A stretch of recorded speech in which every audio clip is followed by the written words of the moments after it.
Get a divorce right now. After examining your daughter, I found something. After prefacing with, "This is advice as a friend," Stanley said something shocking. His words left me shaken. What do you mean? Stanley is a pediatrician. This is the hospital where he works, but we're in a private room, not an examination room. It's probably used for storing unused equipment. After leading me into this cluttered room, he advised me to get divorced. Not only that, but he also revealed some shocking facts about Dakota. As I listened in disbelief, Stanley's expression grew stern. I need you to listen calmly to what I'm about to say, though it might be unpleasant for you. Later, I submitted divorce papers to the city office, just as he suggested. That led to a confrontation with my husband and a hasty move. Perhaps it was a purification ritual for a new beginning. My name is Nadine. I live with my husband Reynard and our daughter Dakota. Actually, Dakota and I aren't blood related.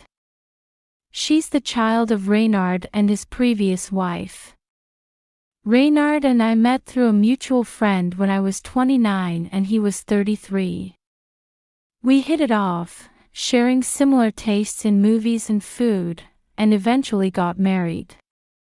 Everyone warned me, marrying someone with a child will be tough, but I was prepared for it. Due to a gynecological condition, I couldn't have children of my own. Having children seemed like an impossible dream, but then Dakota became my adorable daughter. That made me so happy. Dakota was only 3 when we married and barely remembered her birth mother. The previous wife had passed away due to complications from childbirth. So Dakota came to think of me as her real mother. While I was happy about Dakota's affection, I also felt guilty towards her birth mother, so we made it a point to visit her grave together every year. During these visits, Dakota would always say, "I'm so lucky to have 2 moms. Dakota is kind and such a good child." I held her small hand tightly, determined to make her happy. This year marked our 5th grave visit, and Dakota was now 8 years old. As usual, we prayed together. "Hey, let's go," Reynard called from a distance at the cemetery. I'd started feeling cold about his attitude over the past few years, how he would try to leave quickly despite visiting his ex-wife's grave. He wouldn't even go unless I suggested it. I wondered if it was just a male thing to be detached, but it seemed too cold. Since he was still kind to me, the contrast felt even starker. After getting married, I realized he tended to neglect children. Reynard works in research at a pharmaceutical company and is busy. He apparently left all childcare to his previous wife, and didn't know much about Dakota. When we first married, we had this exchange: "Where are Dakota's medical records?" Medical records. Where were they? Do we need those? Of course we do. They contain important information like birth details and vaccination history. Reynard had no awareness as a parent. I finally found the medical records after searching everywhere, only to discover she was missing more than half of the vaccinations she should have had by age 3. I rushed to get Dakota vaccinated at the hospital. While vaccinations are recommended but not mandatory, Reynard had simply forgotten due to being preoccupied with work. I couldn't believe someone working at a pharmaceutical company could be so negligent about such things. Realizing I couldn't trust Dakota's care to him, I took primary responsibility for looking after her. Taking care of sweet Dakota wasn't a burden, it made me happy. However, my heart ached when I realized this young child didn't feel loved by her father. Does Daddy not like me? That's not true, Dakota. Daddy's just a bit busy with work. He cares about you very much. You're right. Thanks, Mom. Sweet Dakota. Just hearing her call me Mom makes me so happy. However, when Dakota was about to turn 10, there was a small change in Reynard. He offered to help with making dinner. As I had started working part-time again, this offer was welcome. Perhaps he finally realized he needed to do something as a father and husband. Though I thought it was a bit late, I decided to accept his offer. Thank you, Reynard. Can I leave it to you on your days off? Of course. I'll show you my amazing skills. Reynard, who had lived alone before marriage, did indeed cook well. My burden was significantly reduced, and my distrust of him eased. I was relieved that he did care about family after all. However, even though we spent more time together as a family at meals, Dakota's demeanor changed. While usually fine, she would occasionally become moody and lash out at me. At first, I couldn't understand why. When I consulted her teacher, they said there were no changes at school, and she was playing happily with her friends. She didn't seem to have any complaints about her extracurricular activities or cram school either. However, after observing her for a while, I realized Dakota was experiencing occasional health issues. That's what was making her moody. She would sometimes get diarrhea and lock herself in the bathroom, have trouble getting up in the morning, or conversely, be unable to sleep. When these issues occurred about once every 3 months, I consulted Reynard about whether we should have her examined. But the symptoms aren't always the same, right? Isn't it just temporary? If it gets better quickly, it's not an illness. Don't worry, Nadine, you're such a worrier.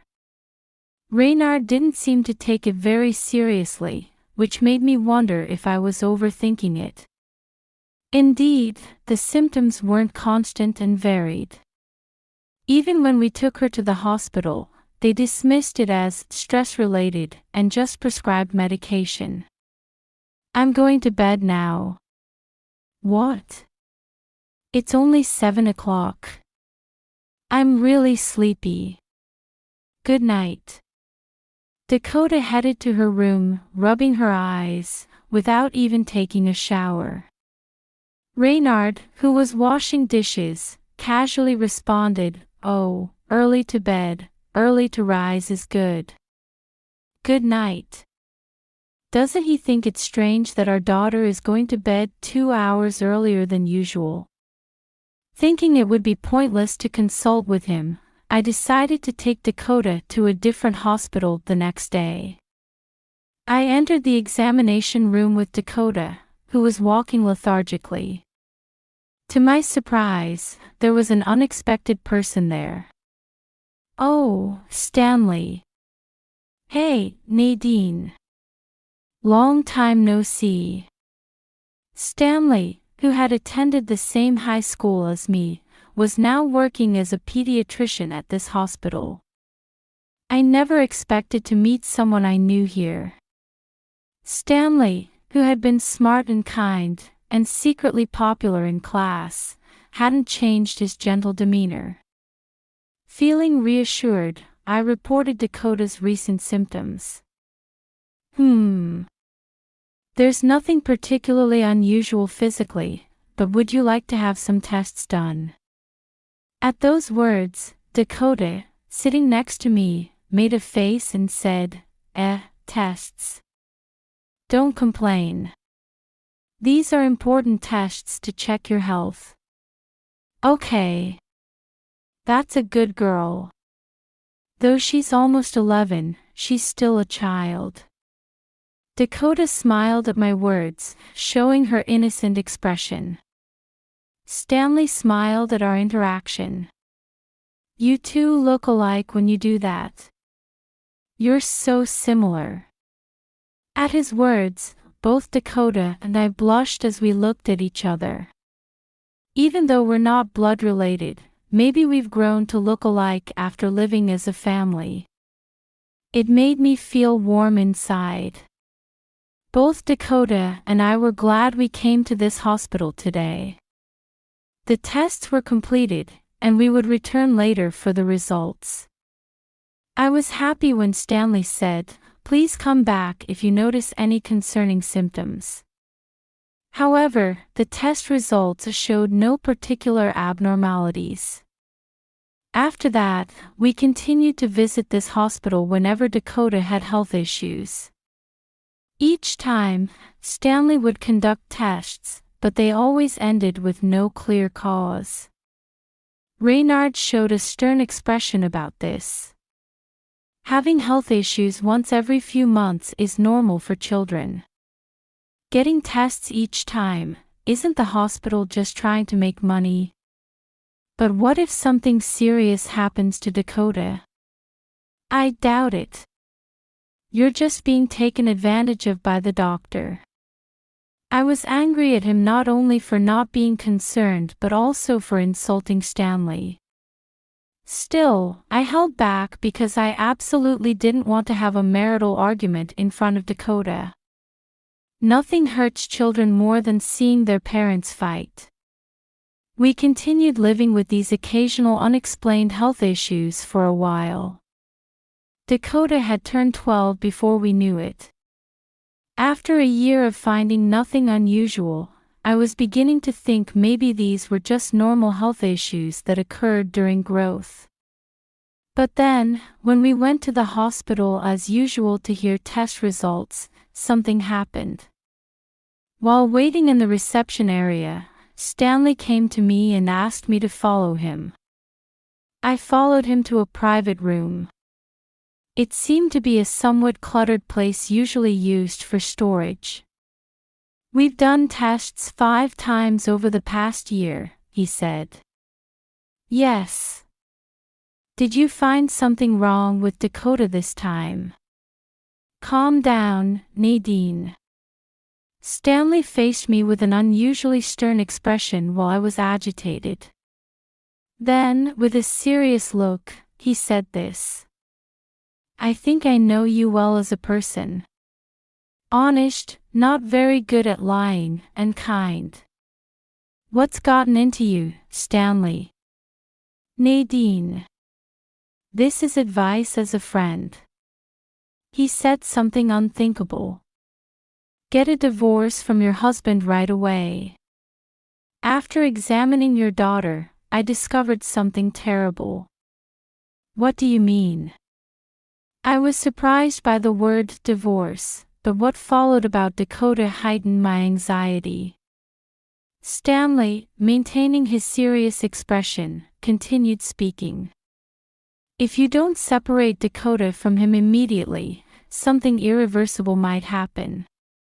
That's why I want you to get a divorce or at least separate from him." "Something irreversible? What could that mean?"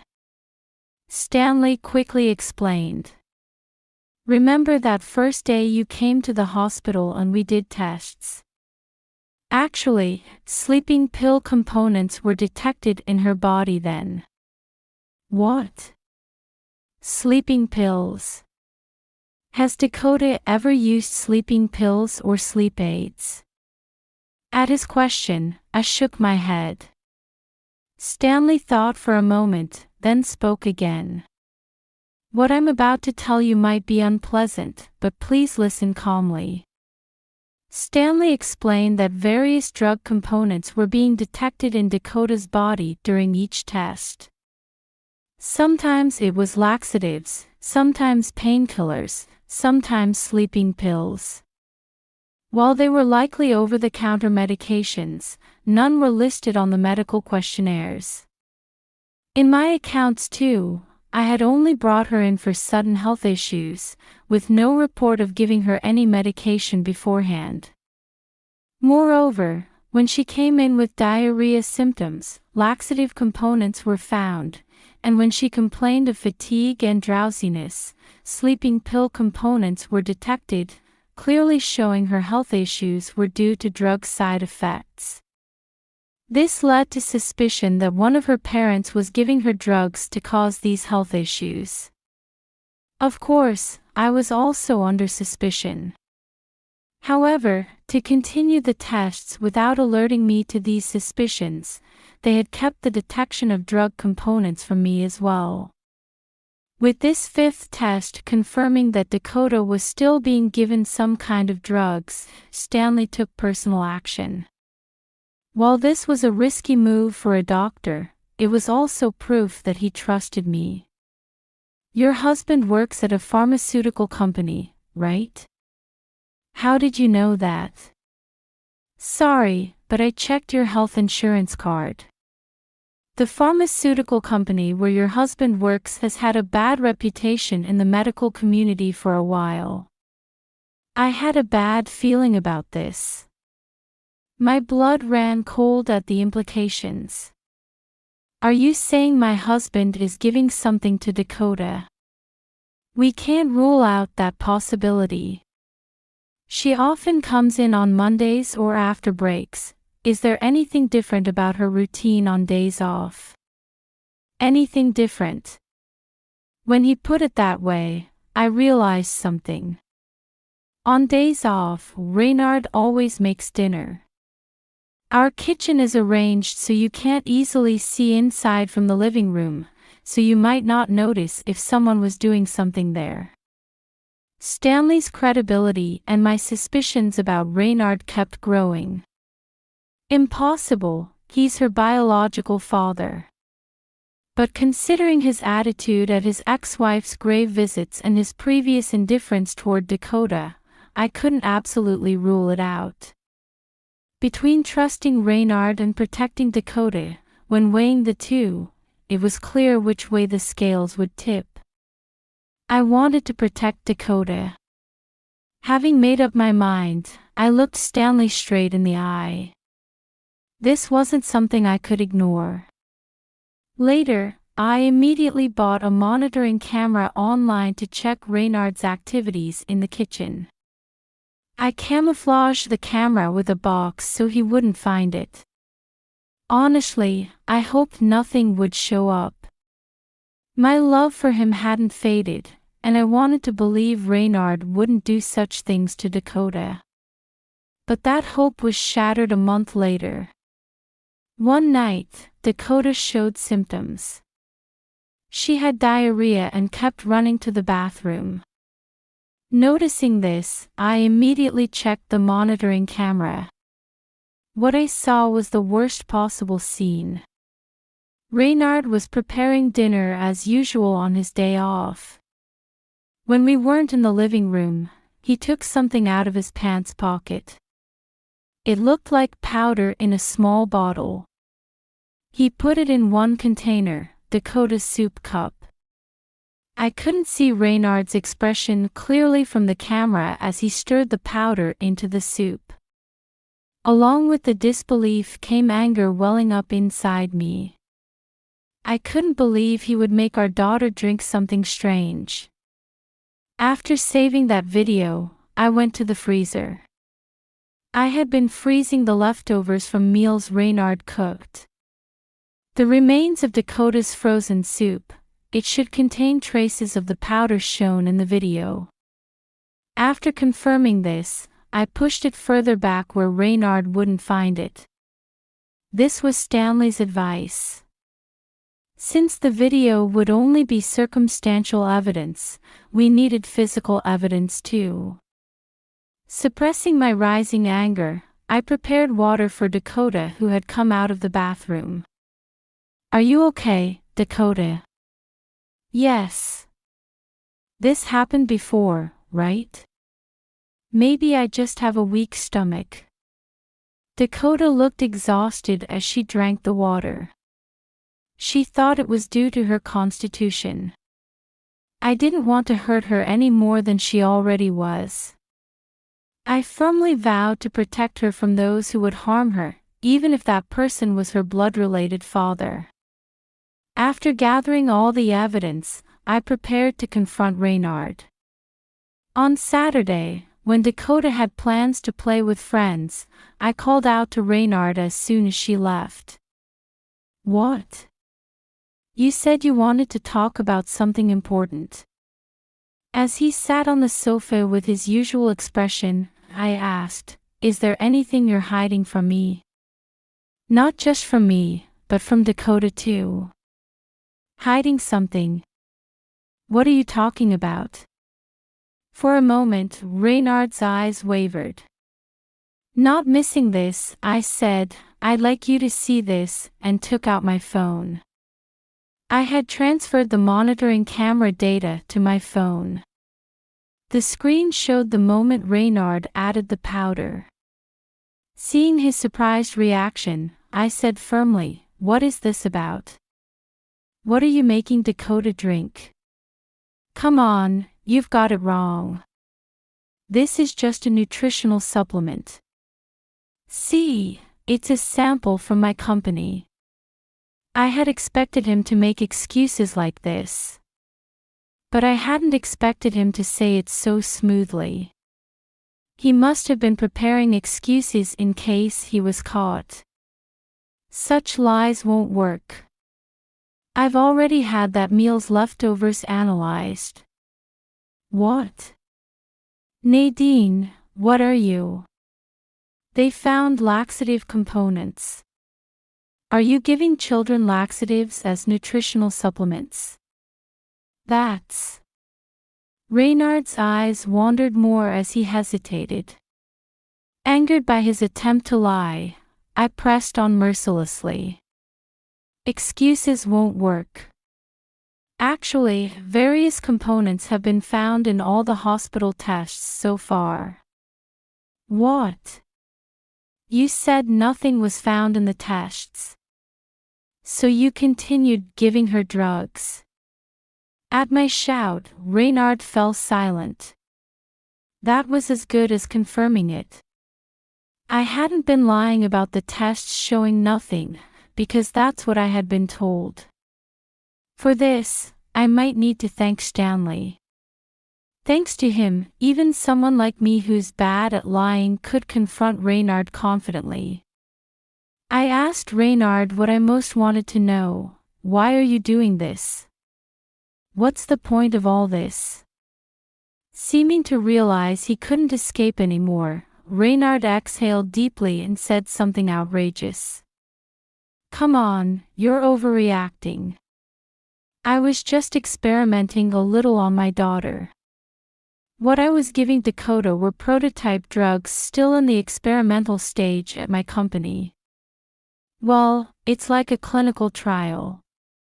I couldn't understand what he was saying. He showed no signs of remorse, so he probably didn't think he'd done anything wrong. You were giving such things to Dakota. Such things is rather rude. These are our company's latest technology drugs. If anything, it's good that I'm giving them to her. I slammed the table involuntarily. Good. You're saying it's good to give laxatives to someone who isn't constipated and make them have diarrhea, or give sleeping pills to disrupt their sleep patterns. Don't get so excited. This is necessary human experimentation. A chill ran through me as Reynard said this with a grin. Perhaps I was dealing with someone truly terrible. I felt something like fear rising in me. But I steeled myself. If I gave in now, Dakota would be in danger. Experimentation. That's what you just said, right? You experimented on your daughter. That's right. It's hard to tell how effective doses are with just animal testing. We could recruit for clinical trials, but that costs money and takes time. With my own daughter, I can observe her daily condition and there's no liability. It's an easy and cheap method, right? My body was shaking. Not from fear, but from anger. To think he had made Dakota suffer for such reasons. Don't be ridiculous. You're not a parent, or even human. Now, that's going too far, Nadine. The Reynard before me seemed inhuman. He reached out to me and pleaded in an oddly sweet voice. I love you. That's why I never gave you any of it, right? You mean you didn't give it to me because you knew it was dangerous? Then why give it to Dakota? Because Dakota is my daughter. If she's my daughter, helping with experiments is only natural. Such statements treating his child like property. This man isn't Dakota's father at all. There's no point talking to him anymore. I handed Reynard the documents I had been hiding. This is pointless. Let's get divorced. Of course, I'll take custody of Dakota. With all this physical evidence, it would be difficult for you to get custody. And you've just given quite an incriminating testimony. Then I showed him the voice recorder I had been hiding along with the divorce papers. If I pressed play, his ugly confession would be heard again. I stopped it, not wanting to hear more than necessary, and he finally showed a panicked expression. No. Not divorce. It was strange that he would only object to divorce now. I looked at him with cold eyes. I've already filled out my part, so you should write yours now. But I love you. I don't love you anymore. I said firmly. I didn't have a shred of love left for Reynard, who only hurt Dakota. This would be hard for Dakota from now on. But after hearing the term human experimentation, I had no choice but to separate them. I don't want to, Nadine. As Reynard cried, I could feel my emotions growing colder and colder. Indeed, he had loved me consistently before and after marriage. But his love was thoroughly twisted. There was no way I could accept such love.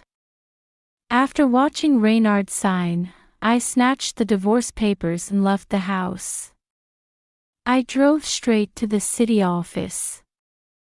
Just as I was about to submit the papers at the window, which was open even on Saturday morning, no, wait.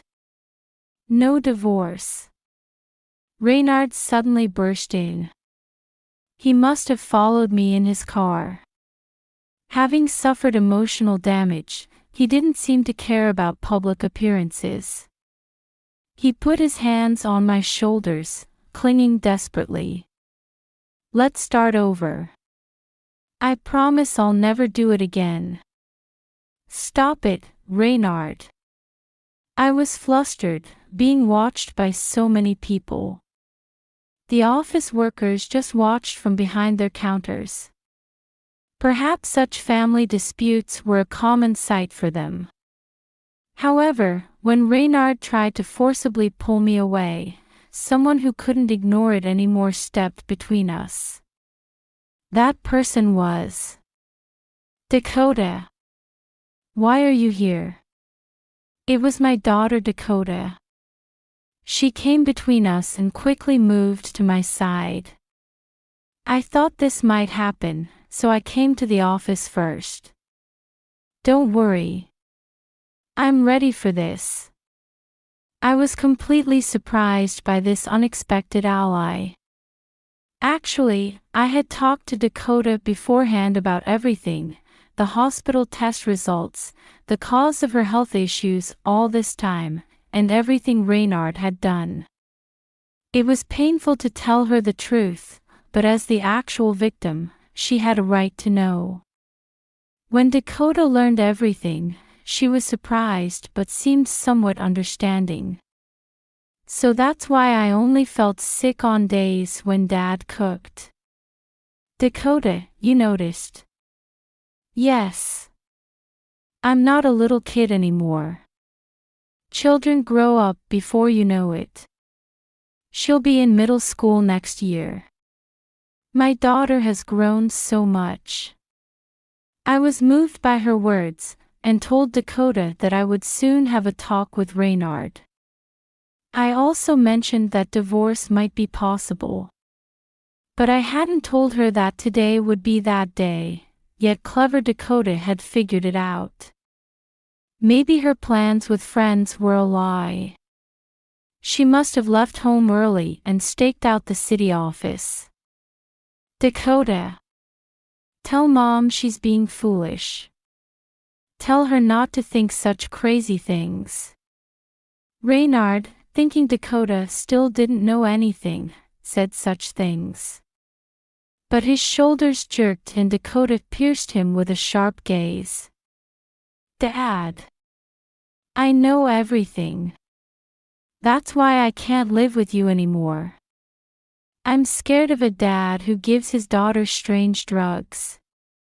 As soon as Dakota said this firmly, the atmosphere in the office changed dramatically. Murmurs arose, and the onlookers' gazes grew harsh. Hey, didn't that child just say she was given drugs? By her father. That's terrible. As the voices of the residents who had come for various procedures reached Reynard's ears, he turned pale. Excuse me, could I have a word with you? Incredibly, a police officer who happened to be there came over to us. Identifying himself as being from the Community Safety Division, he grabbed Reynard's arm as he tried to flee. I've been concerned about what I've been hearing, and that last statement really caught my attention. Would you mind coming with me? Things had taken quite a turn. But maybe this was a favorable wind blowing. With his arm held by the police officer, Reynard turned ashen. I haven't done anything. We'll hear the details at the station, so let's go. Even Reynard couldn't resist when faced with the stern-faced officer. He started walking silently beside him. He was then put in a different patrol car and taken to the interrogation room. Dakota and I spoke with another officer and submitted our evidence. The hospital was contacted, and Stanley cooperated with testimony.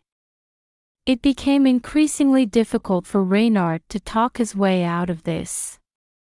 Reynard ended up being arrested. The interrogation lasted several days. During breaks in this process, I went back to the city office to submit the divorce papers. I was relieved to get custody without any problems. Reynard had done enough to warrant this. I also hurriedly arranged to move. I thought we should move somewhere he didn't know about while he couldn't move around. Fortunately, we found an available apartment within Dakota's school district and signed a contract. However, I worried that such a nearby location might allow Reynard to find us once he was released. But those fears proved groundless. Far from being released, Reynard was actually indicted. The cause was his employer, the pharmaceutical company. During Reynard's interrogation, when they pressed him about drug management and experimental data, the company's overall misconduct came to light. Sloppy drug management, falsification of experimental data, manufacturing processes different from what was reported to the government, all of it was extremely malicious. What started as a single family's drama had turned into something affecting the entire country. The police took this seriously and moved the case from the Community Safety Division to involve the entire organization. Reynard, who held an important position in the company, was seen as having heavy responsibility and was criminally charged. The scandal at a major pharmaceutical company became sensational news and was covered on news shows for a while. I could only watch it all in a daze.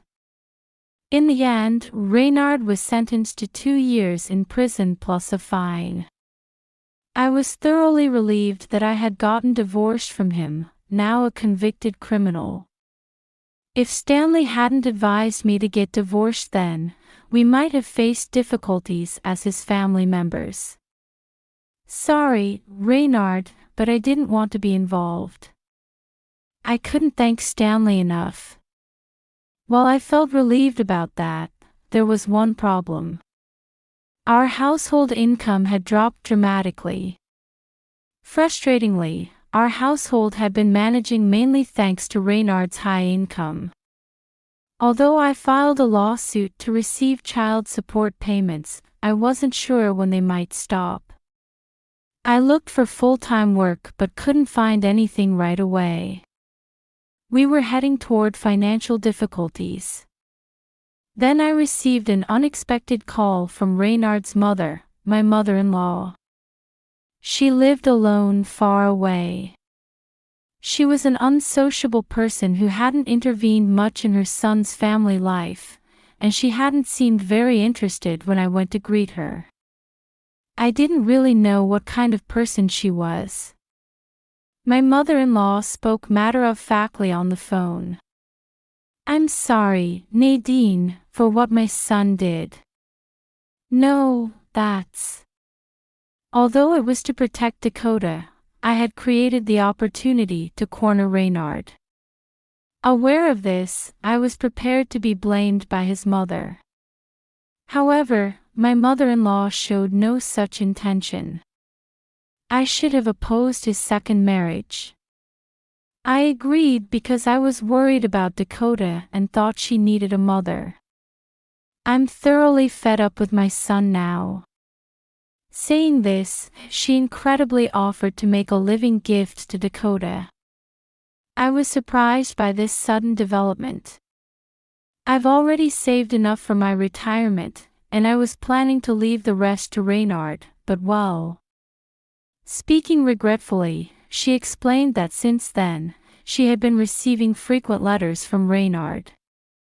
While they might have seemed like letters from prison yearning for his mother, that wasn't the case. The contents were requests for money and help finding future work. I was thoroughly disgusted that Reynard would burden his parent even in her retirement years. If I give money to my son, he'll probably use it for strange things anyway. I'd rather give it to Dakota, my granddaughter. I had misunderstood my mother-in-law. Although she had seemed uninterested in us, she was actually someone who cared. Of course, I'll keep this secret from Reynard. I'll just laugh it off and say I spent it all myself. Thank you so much. Of course, we couldn't just rely on money from my mother-in-law. I eventually found a full-time job and made a fresh start. As for Reynard, he apparently went to his mother's place after his release, but she had already moved into a facility, so he couldn't find her. Of course not. I had handled her facility admission procedures. We had also moved a second time. The commotion at the city office was known to people in that area, and we decided to move far away at this opportunity. Dakota readily agreed, thinking the timing of starting middle school was good. Now Reynard wouldn't be able to find either his parent or his wife and child. While it might seem sad that both had abandoned him, I think it's because of his personality that made him try to experiment on his daughter. Those who don't cherish their family won't be cherished by their family. That's all there is to it. Reynard had embodied this. Time passed, and Dakota turned 18. Dakota, who has grown into almost an adult woman, is now taller than me. Today, she's leaving home. Dakota is going to college in New York and will start living on her own. As I kept calling out various things to her at the entrance before her departure, Dakota smiled wryly. "I'll be fine. Mom, you should focus on your own happiness." She brought her face close to mine and whispered as if sharing a secret. "I've encouraged Dr. Stanley to ask you out. I think he'd be good for you. See you."